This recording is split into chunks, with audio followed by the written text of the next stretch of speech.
Okay तो आज का टॉपिक रहेगा सुपरपोजिशन ऑफ इलेक्ट्रोस्टैटिक फोर्स। ठीक है, तो ये होता क्या था, electrostatic force on one charge is equal to resultant of all forces acting on it due to other charges. देखो जैसे कि ये चार्ज Q है, ये Q1 है, Q2 है, Q3 है, इसको भी क्या ले लेते हैं हम, पॉजिटिव। तो हम ये जानते हैं ये Q1 और Q के बीच क्या होगा, एक रिपल्सिव फोर्स होगा। किस डायरेक्शन में होगा, देखो ये दोनों की लाइन जाएंगी, ये फोर्स किस डायरेक्शन में होगा, इस डायरेक्शन में। इसका नाम रख लेते हैं F1। ठीक है, अब उसके बाद ये Q और इस Q2 के बीच में भी क्या होगा, रिपल्सिव फोर्स, दोनों पॉजिटिव है, तो इन दोनों के बीच की लाइन ज्वाइनिंग कौन सी हो गई, ये, और फोर्स की डायरेक्शन क्या हो गई, ये रिपल्सिव, और इस Q2 पे रिवर्स लगेगा।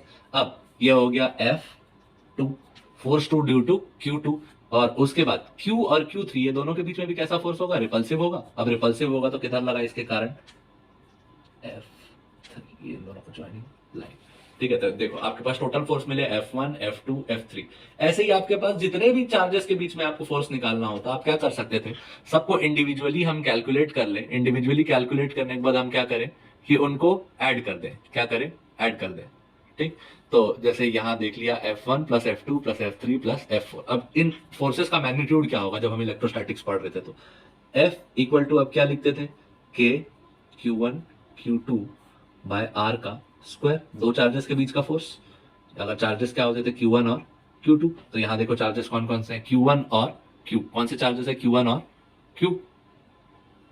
जैसे ही आपको चार्जेस मिल गए Q1 और Q, तो फोर्स 1 क्या हो जाएगा, K Q1 into Q bye उन दोनों के बीच का डिस्टेंस का स्क्वायर, R1 का स्क्वायर।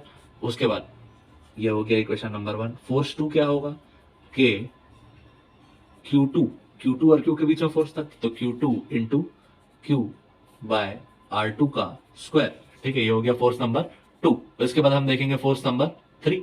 तो फोर्स 3 किसके बीच में इंटरेक्शन है, Q3 और Q के बीच में, तो क्या होगा, K Q3 Q bye R3 का स्क्वायर। अब देखो F1 F2 F3 का ये तीनों का मैग्नीट्यूड हो गया, इसके बाद सबकी डायरेक्शन लगेगी।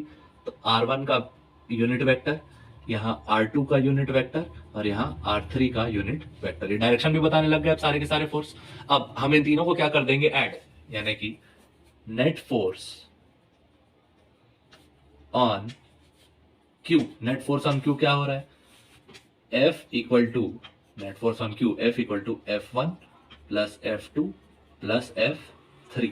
मतलब वैल्यू कितनी आ गई, K Q1 Q bye R1 का स्क्वायर अलॉन्ग कौन सा, R का यूनिट वेक्टर, सेकंड आया K Q2 Q by R2 का स्क्वायर, यहाँ R1 का यूनिट वेक्टर, यहाँ R2 का यूनिट वेक्टर, और यहाँ तीसरा क्या आ जाएगा, K Q3 Q bye R3 का स्क्वायर, किसके अलॉन्ग, R3 का यूनिट वेक्टर। जैसे ही आप ये तीनों कैलकुलेट करोगे आपको क्या मिलेगा, net force on charge Q। तो इसकी वैल्यू देखो, अब यहां से कुछ चीजें कॉमन हो रही है, K और Q सब में कॉमन है, K और Q, K और Q, तो कॉमन कर लेते हैं। देखो जैसे ही आप इन लोगों को कॉमन कर लोगे आपके पास वैल्यू क्या आएगी, F equal to K Q। K Q बाहर आ गया, अंदर क्या बचा, Q1 अपॉन R1 का स्क्वायर, किसके अलॉन्ग, R1 के कैप के अलॉन्ग, Q2 अपॉन R2 का स्क्वायर, R2 के कैप के अलॉन्ग, और Q3 अपॉन R3 का स्क्वायर, R3 के कैप के अलॉन्ग। और इसी को आप क्या बोलते हो, सुपरपोजिशन ऑफ फोर्सेस। ये हो गया सुपरपोजिशन ऑफ फोर्सेस, ये आपका आ गया फाइनल आंसर। ये क्वेश्चन बोर्ड एग्जाम्स में जनरली, हाँ, तो हमारे पास ये जो नेट फोर्स आया नहीं चार्ज आया है, क्या है, K Q1 बाय R1 का square R cap, Q2 bye R2 का square R2 cap, Q3 bye R3 का स्क्वायर R3 कैप।